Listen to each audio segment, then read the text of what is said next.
years. He was an informant spilling the secrets of the Chicago mob to the FBI. The story of Red Wement. I was told by some people at the time they put out $1 million contract on my head.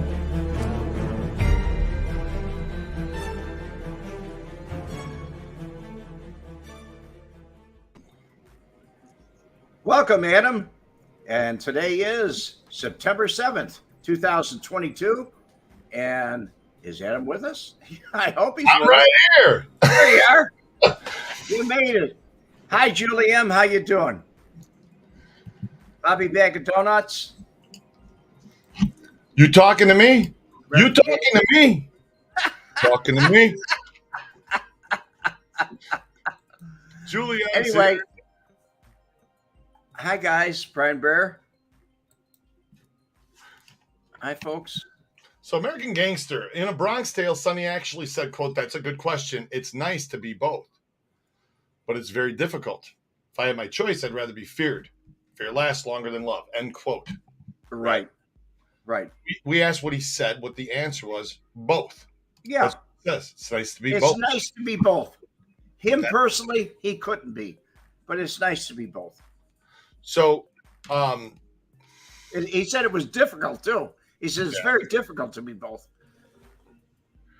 All right. So, I don't see nobody behind me. Oh, really? Bobby Bag of Donuts. So You're safe. welcome in, everybody. So we're talking about what would have happened if Joey Lombardo hadn't gone to prison. If he had not gone to prison, what would have happened? The what ifs. Well, some are what ifs that are pretty logical.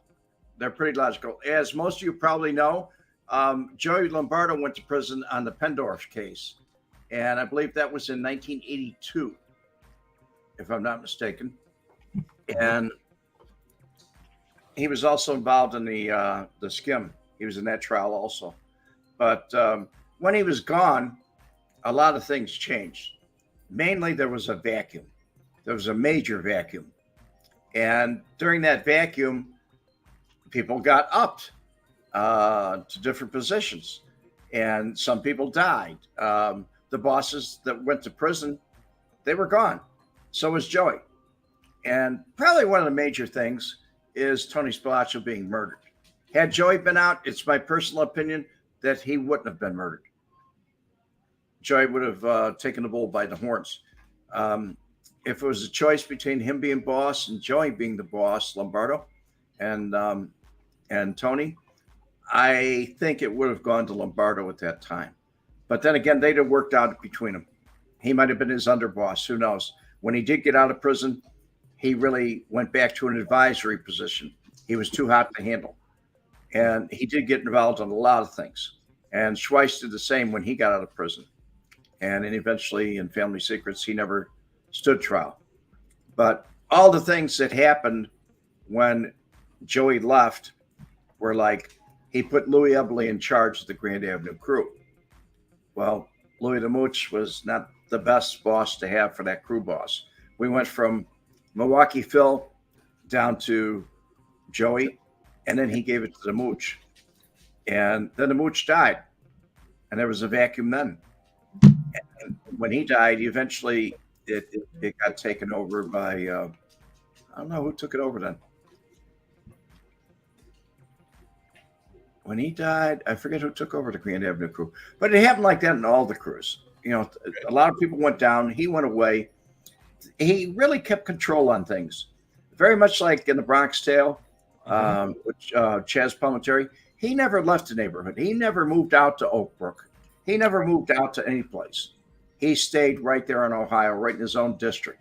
He lived in the 13th district police, the 13th district police district. Mm-hmm. But it was right close to Jimmy Kozos. And we still met at Jimmy Kozos, even afterwards. So what would have happened? A lot of things would have happened. It would have changed history. It really would have changed history. So what ultimately did they get him on? Did they nail him for? Racketeering. They got him on racketeering. they played the tape with Morris Shanker where he was threatening him. He said, "You're 72 now. If you want to see 73, you're going to do this my way." They played that in court. That was a killer. Actually, he had Alan Dershowitz as an attorney at the time. He did his appeal and everything else. It never went anywhere. He still did his 10 years solid. He did 10 years flat. It was very, very different. Jim Magnifici, if and buts were candy and nuts, we'd all have a mighty fine Christmas. That's right. You're very good. You're right. There are a lot of if and buts. Jimmy Kozo was after the mooch. Yeah, he did. He did take over, but not right away. There was somebody that was an intern guy. Is that Ferriola? No, Ferriola was the boss. He was the street boss, but he only lasted like 2 years, 2.5 years. He had a bad heart, Joe Ferriola.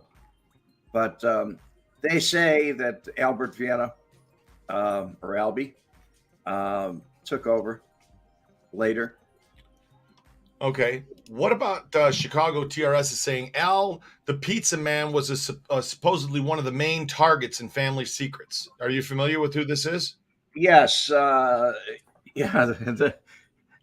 pizza man, Al. Actually, they showed a video clip of him on the news where they walked up to his house and they asked him if, he knew anything about this. I believe it was Chuck Gowdy that asked him. And he said, "I'm sorry, I don't know any of those people." And he just walked away, completely walked away. But every district or every crew, they had to up somebody. Somebody had to, be taken care of and come up. It changed just about everything that there was to be changed. It was a very important part of the outfit. And without that, he wouldn't have been in Family Secrets, Joey Lombardo. So when he was gone, a lot of things took place that he would have never okayed.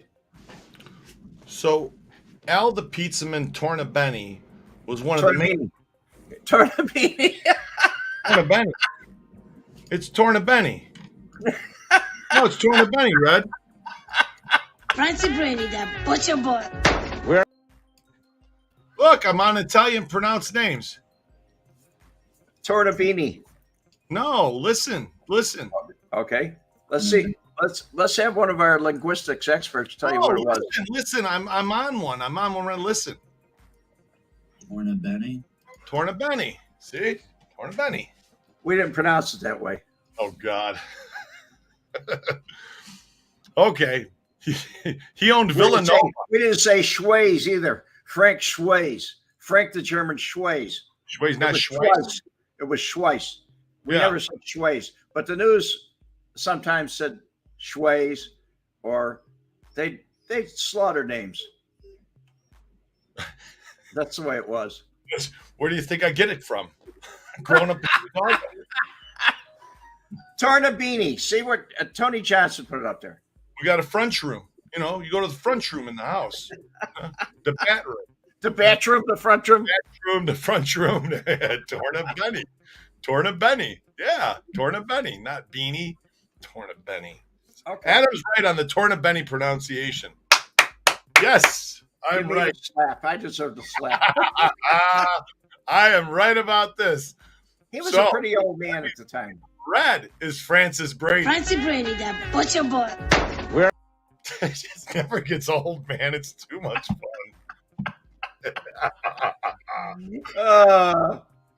Oh boy. So sorry I'm late for the party. I'll have to play it all back, even Mob Vlog today. Tommy Bridges, you are gonna have to play it all back because it was a lot of fun, man. We had some pretty cool talks. We even talked about the new private jet mob tour. Yes, why don't you bring that up? Bring it up on my channel, Adam. Show people what it is. About it, but we're going to go across the country in a private jet, all the major cities. Only 12 VIPs will get to do this. And we're going to have dinner in the nicest restaurants. We're going to drive around in the nicest, most luxurious vehicles. And we'll put a link in the description. And you guys can join in on Mob Vlog. Even if you can't afford to do this, you could still join in because we're going to be broadcasting from the different cities, the different places that we'll be visiting. And Red's going to host the show. And so It'll be like I'm in charge of a mini cam that's out there. it's going to be cool. It's going to be cool. It's going to be a lot of fun. So that's what we're going to be. That's what we're going to be. When did you start, Adam? Well, the first one is slated to start on April 29th to May 5th of 2023. It's the History of Organized Crime, Mafia, Gangsters, and Prohibition tour. Literally starts in New York, a couple of nights in New York, at the Plaza Hotel, Chicago. Going to be staying in the we're going to be flying from Teterboro, New Jersey. Did I say that right? Teterboro, right? And going into Chicago, staying at a very nice hotel there, dinner. And there's going to be dinner guests, meet and greets with dinner guests. Day 4, Kansas City. Going to be meeting Gary Jenkins while we're there. Gary's on board for this project. And as we lock in different guests, we'll be making announcements in the different cities as to what we're going to be doing. So it's going to be a lot of fun. We're going to have lunch at the Pepper Mill while we're in Vegas. We're going to go on the Vegas Mob tour, and it's going to be a lot of fun. So anyway, you guys check it out in the description and fill out the information if you guys are interested in getting on board this thing. Like I said, even if you can't afford to do it, and there is not a price set yet, that's going to be revealed at a later date. But anyway, that's where it is, and you guys can check that out.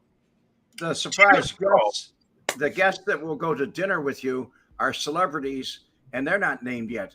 The only celebrity named is Gary Jenkins. That's correct. Am I correct in saying there's going to be one in New York, one in Chicago, and one in Las Vegas? They don't want to go that far. It's one in Chicago, New York. We're doing a couple of nights in New York. We're doing a couple of nights in Vegas. So there's going to be multiple guests in each if we're staying more than one night in the city. So it's going to be really interesting, and it'll be meeting pretty interesting folks. So it should be nothing like this has ever been done before, and that's what's got me so damn excited. Is this a future prize on the wheel? No. No. Negative. The Vegas Mob tour is one thing. Seat on a private jet's a whole nother thing. You got it. So that's a beautiful Gulfstream. Beautiful Gulfstream jets. Oh, yes. We have a question or a comment here. Chicago TRS. I think Al was the official consul there during Joey Lombardo. Yeah. Yeah. Oh, yeah. Al who? I screwed up the name. You got the name right here, guy. Yeah, Chicago TRS. Sorry, I just have to go back up to the comments. I got it on the screen here for you.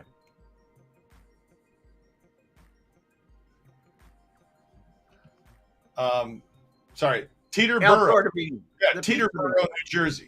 Did I mispronounce Teterboro? Teterboro was the airport that JFK Jr. left from before he died. Thanks, right. Tommy Bridges. Appreciate that. I had an interesting conversation once with somebody who told me something about that. I'm not going to repeat it, but somebody told me something about that and said that wasn't an accident. It wasn't, but who knows? So it's a future prize on the wheel, but you have to be in a barrel. Yeah. You have to ride the luggage compartment of the plane while we go do that. Oh, geez. The way to fly. So, guys, back to what we're talking about, Red. Yes. So, Joey not being around. The vacuum that was left when he was gone was really a lot. It not only affected our crew, the Grand Avenue crew, but it affected the whole city. Mm-hmm. The whole city itself was totally affected. Affected a lot of murders that took place. It affected a lot of territories that were moved. People were moved around different places. There was a lot of confusion. Even Frank Schweiss was confused about it. He said he came back and he saw me and he said, I got to get with everybody around here. He said, I don't know who's doing what anymore. He said, I got to get the okay from this guy. See, he's not there. I don't want to step on anybody's toes. I don't want to have a problem. And he didn't have a problem. like he would if they wouldn't, if he stepped on somebody's toes. Sure. But cement shoes. What did he say here? I always thought it was fishy. I was 23 when he died.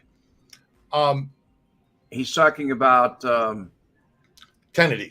JFK Jr., right? JFK Jr., yeah. Always thought it was fishy. I was 23 when he died. Tommy Bridges. I believe it wasn't an accident, Adam. See? There's other people. I've heard it from I can't say names, but I heard it wasn't an accident. So that's all I'm saying. Yeah. Adam is a private jet flying, limousine riding, son of a gun. Son of a gun.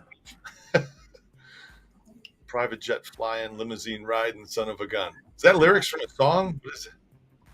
I don't know. But who was Frank Calabrese with again? This means which? He was with the Chinatown crew. That's La Piatra. He was La Piatra. And they really took over a lot of things at that time. They became a powerhouse where they weren't before. They were used, but they really weren't as powerful. Joey was more powerful than La Piatra at the time. He was. All right. So Bobby Womack is wondering who took over Joey's loan sharking when he went to prison. When he goes to prison, any idea how much cash he has on the street? At that time, I don't know exactly. I know one of the persons still alive, so I'm not going to mention his name. But we held a meeting just before he went to prison. He had to surrender himself to prison. Okay. He was out on bond. And at that meeting, he gave assignments to different people. He talked to different people, said, I want you to take care of this. Larry Petit, Joey Petit, I want you to take care of this. Different people he assigned to that. So his money that was out on the street was being collected for him. Everything was taken care of before he left. Got it. You could have a lot of money out there on the street on a... Oh, he did. He did. He had an awful lot. He had an awful lot of money. He was not only that, I don't know who took over his rolling crap game. I really don't. Well, I'll tell you who took over his rolling crap game. The government did. They opened up all the damn casino boats. That happened a little bit later. That happened a lot later. No, the rolling craps game. They had, look. The casino boats opened in what was the Martin show? He was out. 95 or 96. He was out of prison by then. He got out in 92. Okay, well, the government took the rolling craps game from him in 95 or 96. Yeah. But when he got out, I'm sure he had plenty of cash on hand. Sure. And he had plenty of cash on the street, too. I'm sure he collected everything he should have. But there was an awful lot that happened. I mean, he had to really pick up a lot of things when he was gone. What would have happened if he had not gone? A lot of things. It wouldn't have happened the way it did. Having the new bosses and people upped, they really didn't know who to collect from. They killed off certain people. I'm trying to think of this one guy's name. He was a Oliver. He was a bookmaker. He had a porn shop, and he was murdered. And big news flash on the radio or TV that a new mob burial ground was found out in Lombard, and his body was supposed to be there. And Schweiss just moved there. So when we were sitting, he says, look at this. He said, I moved out of my apartment on LaSalle Street, right behind me where I used to live. And then he turns around and says, after that, I moved from the frying pan into the fire. Look at the paper. Did you see the news? And I looked at it and said, yeah. So many things happened, and a lot of murders took place. A lot of things took place. But basically, there was just more people doing more things that they wouldn't have done if he'd have been out of prison. Got it.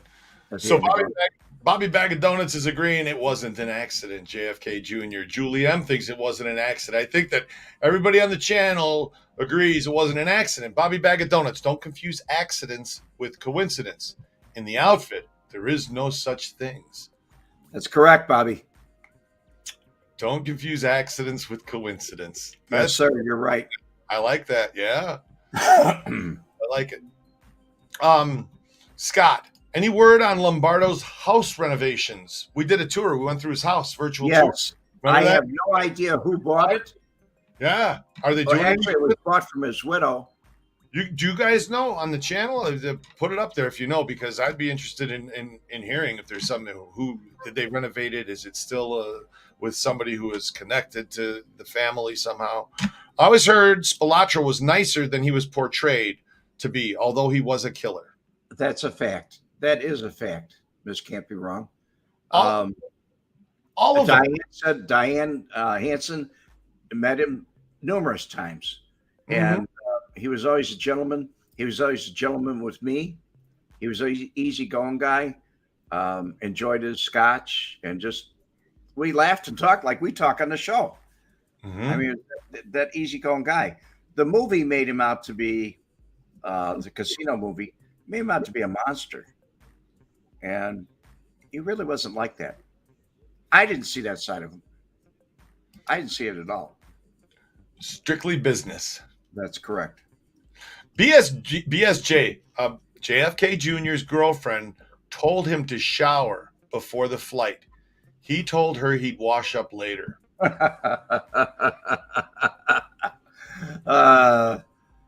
Here we go, BSJ. That's a very dry joke. Jim Magnifici, it is for rent. Lombardo's place. It is $3,500 a month. Really? Yeah. I Somebody wonder- ought to rent that and then turn it into an Airbnb, the Chicago Joey Clown Lombardo Airbnb, to leave his shoes and all that and the cases in there. People would do it. Why not? I'm always thinking of ways to make money. See that, Red? Always, man. My brain On the ball.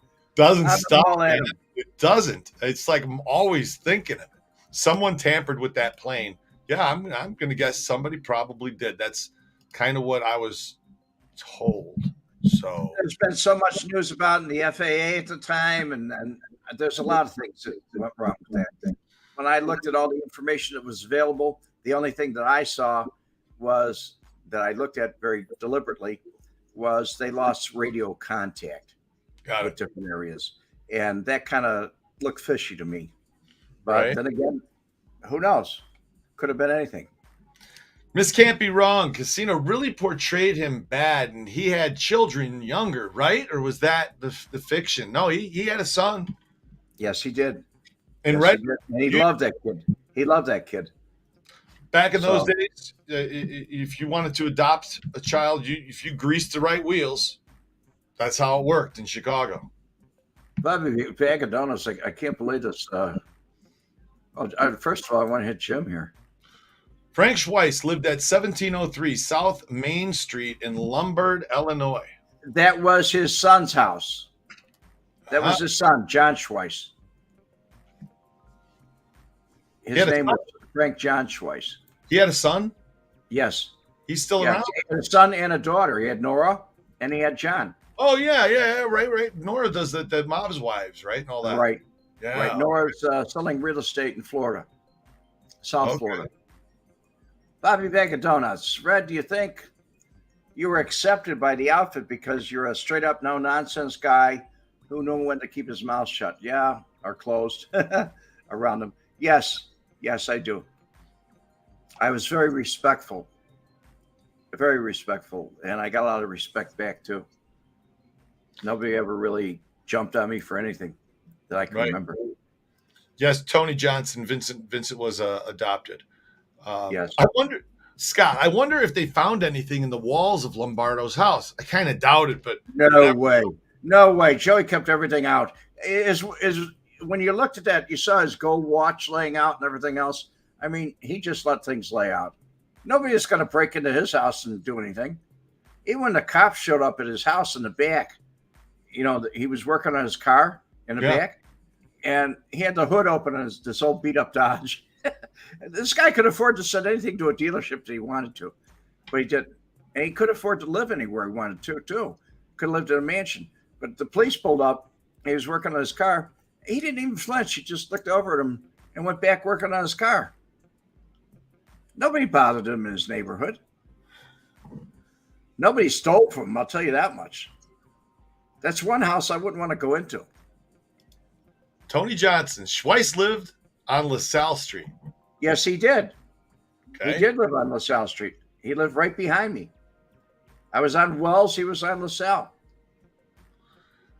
Thank you, Tony.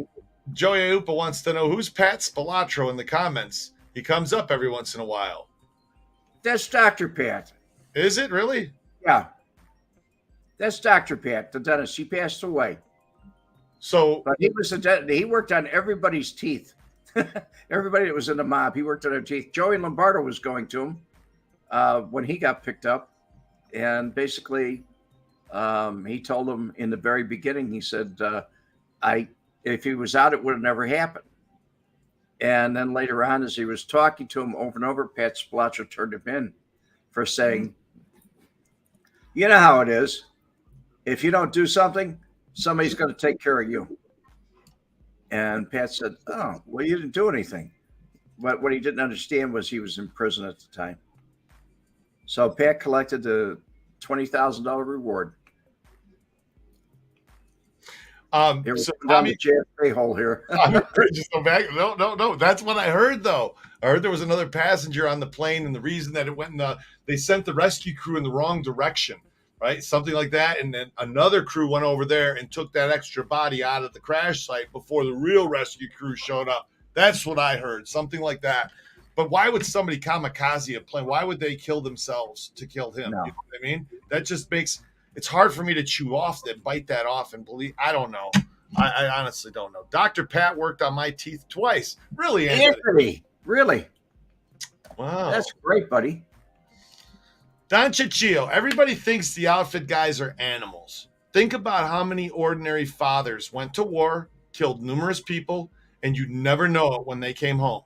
The That's media right. makes them look that way. It's true. How the hell does a Navy SEAL deal with what his job is? Here, tomorrow we're going to go over to this country and we're going to go extract this person. We're going to kill 50 guys doing it? Yeah. We're going to wipe out the whole Bin Laden family. We're Right. going to kill the women, children, everybody. Anybody we're going to have to do this. Anybody that's in there, we're going to kill them, and we're going to walk out. And we're going to have to make some set, because if a kid comes running up, you don't know if they got a bomb strapped to them at this point. So you can't take a shit. I mean, that's and then you go, how does the person sleep at night who has to do that job? I mean, this is something we talk about on the mob tour briefly. And it's true, because, Frank, he always talks about the things is, hey, you're told to go kill your best friend. You got to go kill him. If you don't, you're dead. So, That's right. any idea, Red, who is the guy who hit Bobby Alan Womack, I believe he is. Bobby Womack? Bobby Womack, yeah. Who hit Alan Dorfman? Who was the guy who clipped him? Frank Schweiss. Schweiss did, huh? And he had a backup man, and the backup man is still alive. Mm. And that's a fact. Yeah. Kennedy had this engine worked on in his plane. The gas in his plane mysteriously disappeared. You got to break some eggs to make an omelet, right, Scotty? That's right. Yeah. Well, Sam Adams has a theory. Yeah, he's right, too. He's right. He was an instrument-rated pilot, and it was his... But not only that plane was it was made for acrobatics or whatever. It was a racer.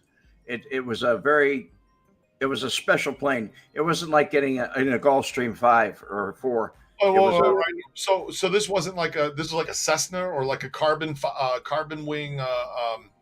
Like you're saying, but it was like an acrobatic type plane. It was not made for normal use. It wouldn't be like going in a Piper Cub or something like that. Right. It was a fast prop plane, I believe. Gotcha. I went up in one of those out here in Vegas, Ace Combat. You get to dogfight with your friends. Yeah. And You get to fly. You get to, do that. So I did loops and spins and Immel heads. I got off and I was so fucking sick, Red. I had to sit down in that hangar. Like, I was white as a ghost, man. I was like, sitting, the guy went, you got to take a breath.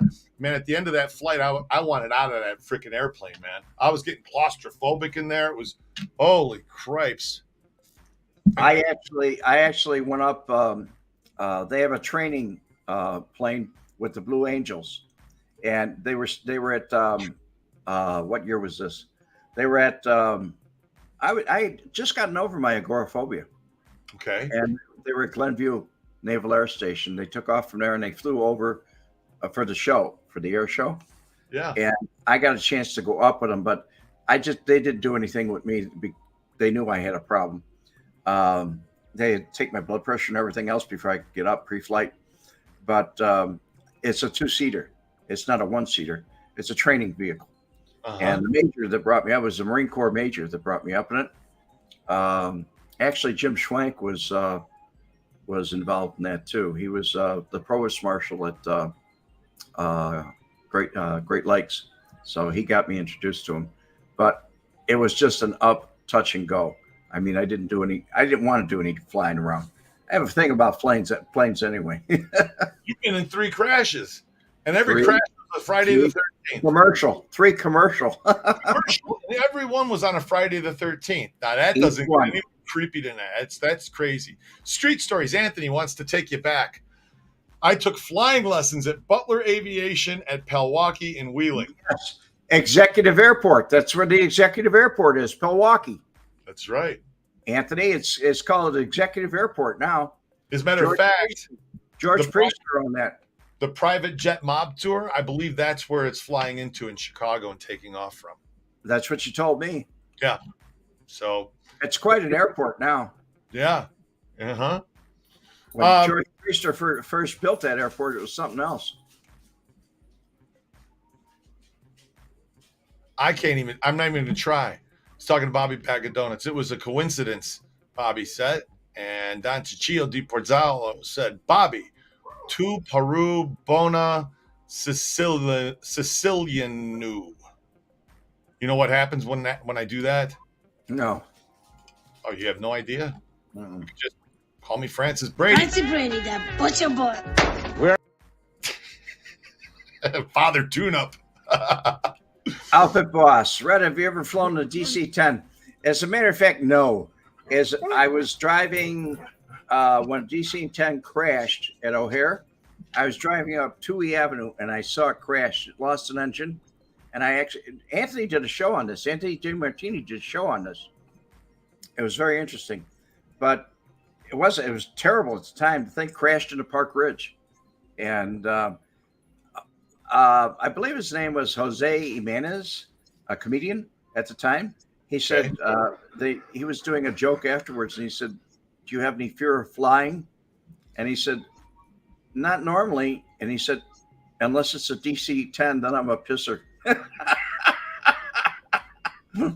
He said, "I don't want to fly in a DC-10." Wasn't it a DC-3 that Carol Lombard crashed in, or was that a DC-10? I think it was a DC-3. Yeah, I think I'm getting the flight confused with. DC-10s are the same. Lockheed made the same aircraft, only they call it the L-1011. Okay, TWA Flight 3. It was Flight 3. It was a twin-engine Douglas DC-3. So it was DC-3. Yeah, okay. Three. The first plane I ever flew on was a DC-3. Wow. That's an old plane. Yeah, I flew on a DC-3. It was, I'm trying to think of the name of the aircraft company now, but it was coming out of, I flew down to Danville, Illinois. I was only 10 years old. And Lake Central Airlines. Lake Central Airlines. And when it took off, they didn't have any. In those days, all commercial aircraft had food and beverages and everything else on the plane. But I noticed that they had a paper wrapped up sandwich for you if you got on the plane. And people smoked on planes back then. It was very different. Every time Adam pronounces Italian, a cannoli loses its filling. That's funny. Miss Can't Be Wrong. Bobby Bag of Donuts. It probably would if I did it too. I have a southern accent. Everything sounds funny when I say it. I'm doing my best, guys. I'm doing my best. What can Street Story says 191 is a bad number. Street Stories. 191 is a bad number for flights. There have been several 191 crashes. That's weird, huh? Is that really a thing? Not with me on it. Julie M took a DC to Hawaii. From Hawaii to Chicago. Oh my gosh. There have been, listen to this, Red. Right up to 2012. Aerial float flight 191. It crashed in 1963. Okay. On its approach to Ashgabat International Airport, killed 12 people. X-15 flight 191 in 1967. Experimental test plane broke apart, killed the pilots. Prin Air 191 in 72 crashed in Puerto Rico, killed 5 people. American Airlines Flight 191 crashed after takeoff in 1979 at O'Hare. Delta Flight 191 crashed while on approach in Dallas-Fort Worth, killing 137. You'd think after 191 killed 5 people here, 12 people here, a couple pilots here, they just stop using the number. No, they keep using it till they killed 273 people, then 179. And then Comb Air crashed, killing 49 more people, Flight 191 Comb Air in Lexington, Kentucky. And finally, JetBlue in 2012. They had the worst safety record that there was. Going from Kennedy to Vegas, diverted to Amarillo, Texas, due to erratic pilot behavior. It didn't crash, but it was diverted. That's weird, man. That is really weird. They should just stop using it. Why use it? Seriously, go flight 190 and then flight 192. It's like I want to tell in a hotel, you know. I want to tell the folks something. Sure. I refuse to fly. Now they don't tell you. When you call, I ask what type of aircraft it'll be.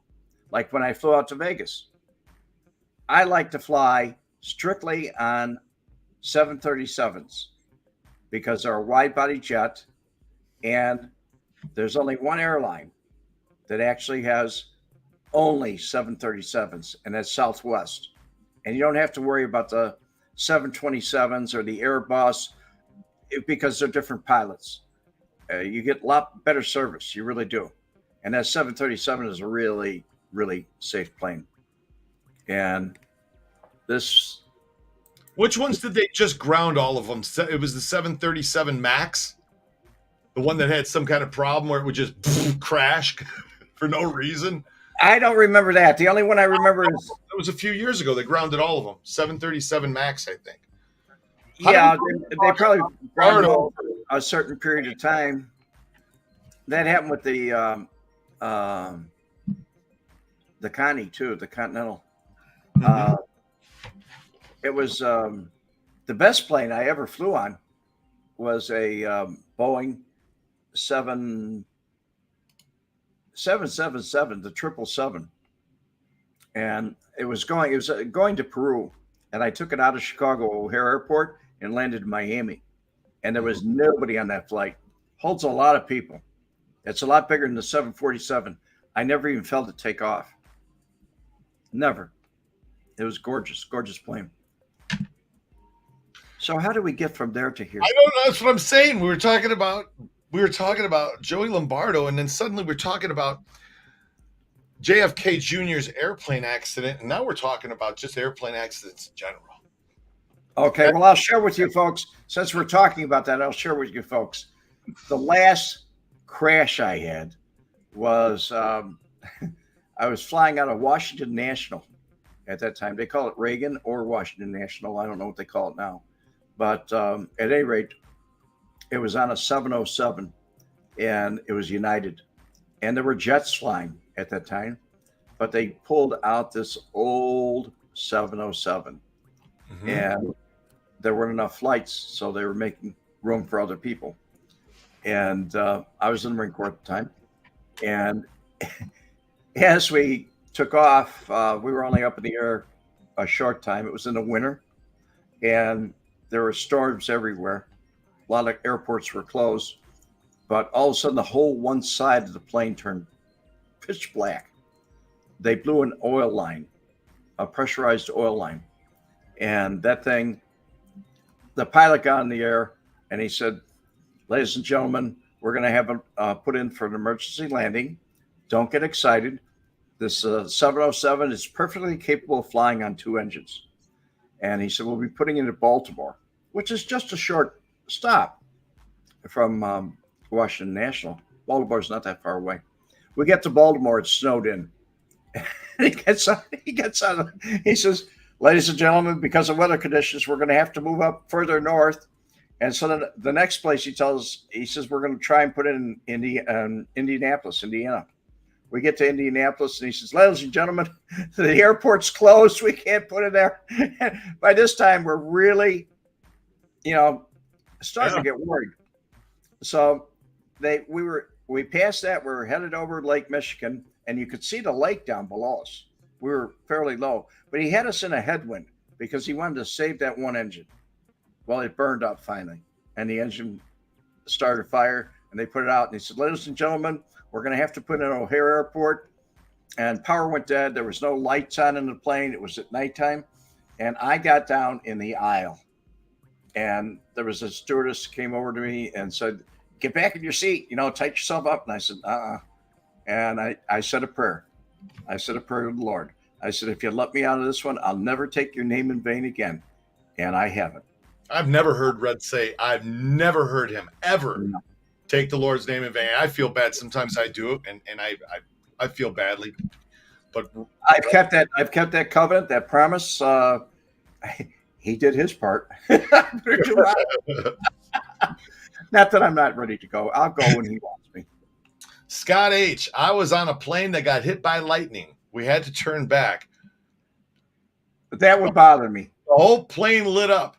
Man, if I bet you something else lit up.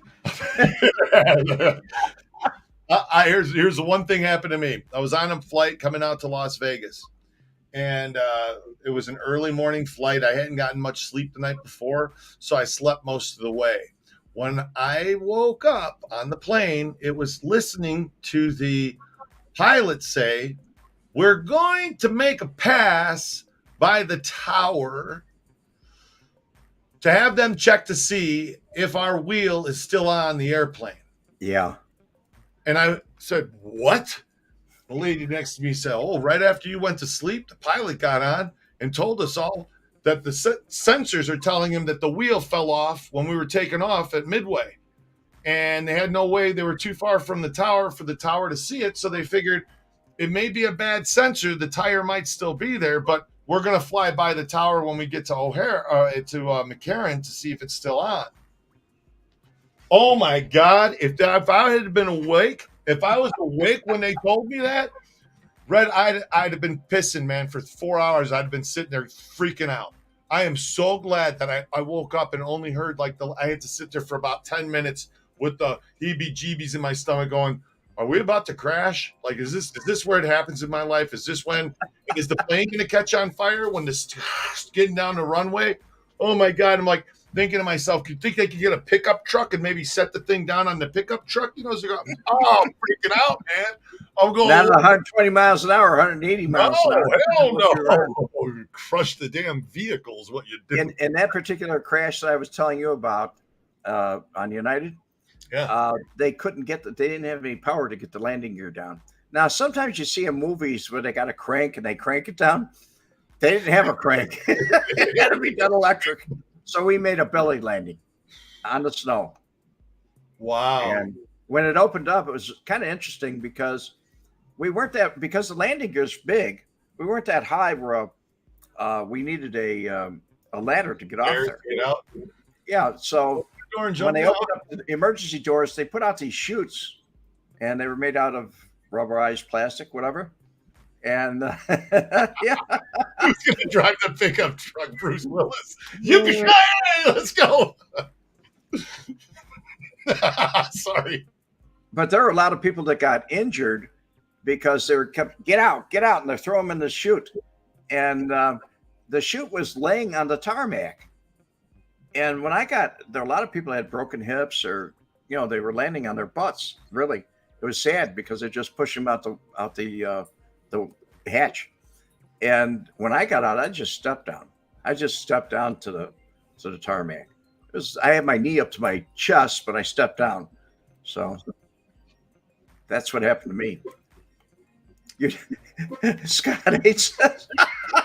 I've never flied with Red. Sorry. Scott, you're not the only one. I told this story. I was talking to an airline stewardess out of Tampa. She was flying from Tampa to Chicago. And she said, "Oh, you don't have to be white knuckled on this flight." She said that, it's like being in a boat. You just go with the flow. And she's telling me the whole story. And I told her my story. And she listened to my whole story about 3 different crashes. And she looked at me with a very serious face, turned around and looked sideways at me and said, "You're a Jonah. I don't want to be anywhere near you." Oh, yeah, you're going to tell us. Walked away. I've been in 3 crashes. How safe's this plane? What do you mean you've been? It's like going over. I've been struck by lightning 3 times. 33 times. Yeah. Don't walk. Run. Don't walk. Or was it 33 times? Julian, I've got something to tell you here. Okay. You would have never flown again. Actually, I talked to a psychiatrist about it. And he said, "I'm not superstitious, but if I were you, I wouldn't fly anymore." I have flown many times since then, but at the time it was kind of different. Scott, Red, I'm reading your book. I'm up to 101. Thumbs up, buddy. When you get done, Scott, would you write a review on Amazon for me? If you're an Amazon customer, I appreciate it, buddy. Thank you. Thanks, BSJ. It's 66 times in the head.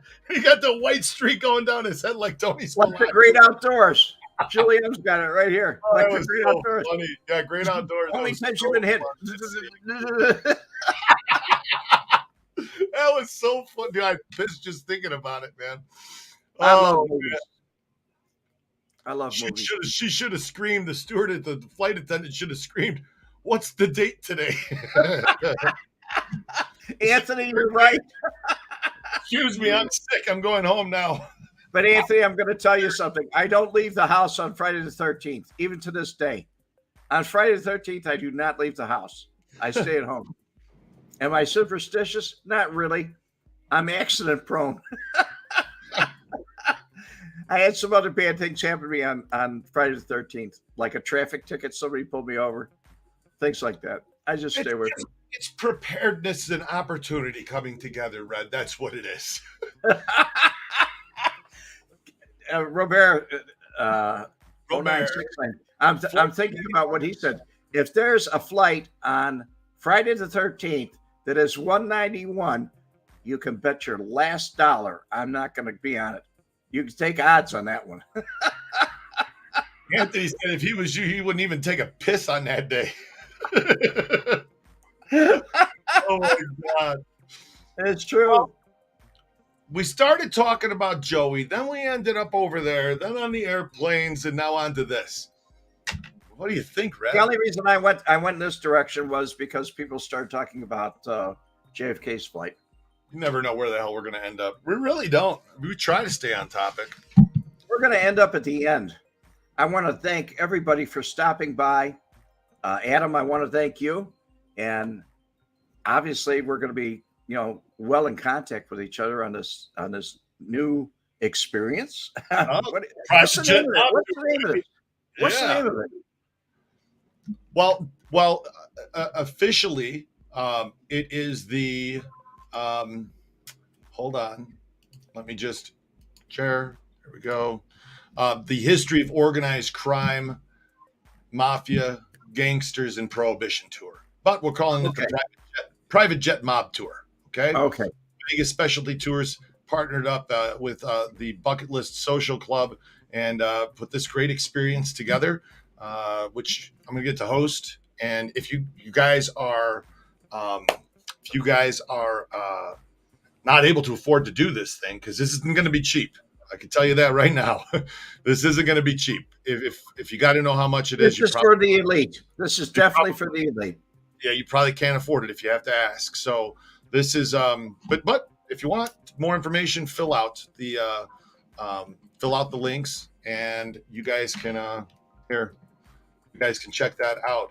Here's a link. We'll put it in the sidebar for you guys, and if you want, you can always, there you go. Oops, that's the private chat. There, public. You guys can check that link out. There it is in the comments. We'll have it in the description too. We'll update it in the description. So, Red, what do you say? I say thank you, folks, for coming by. Thank you, Adam, and look forward to seeing you. I won't see you till Monday. I'll be doing a Monday show. Monday, Adam, Red will be back on. And Adam will be back on next Wednesday. Next Wednesday. That's right. So, it's been fun. God bless, Red. Thank you, buddy. God bless you. The combination of the videotapes and Ouimet's testimony resulted in the conviction of 2 men on extortion charges. One of them was Frank Schweiz, known in syndicate circles as the German, a feared mob terrorist and a suspect in a number of gangland murders. He was described to me by other outfit individuals as the most feared hitman. And as he said to me, my reputation precedes me, son.